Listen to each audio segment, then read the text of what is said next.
माढा विधानसभेसाठी गेल्या निवडणुकीत तब्बल 65,000 मतं घेणारे काँग्रेस नेते कल्याणराव काळे भाजपाच्या वाटेवर आहेत। त्यामुळे लोकसभा निवडणुकांच्या तोंडावर आघाडी पुढील अडचणीत मोठी वाढ होणार आहे। कल्याणराव काळे यांच्याकडे 2 साखर कारखाने आहेत।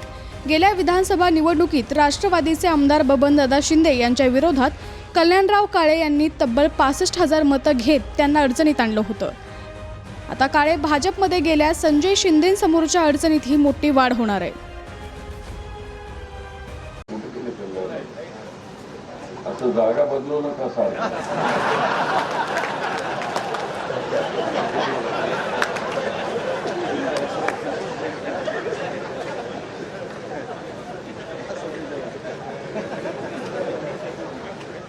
पण ते आता जागा बदलण्याची वेळ येणार नाही, ते आमच्या बरोबर आहे।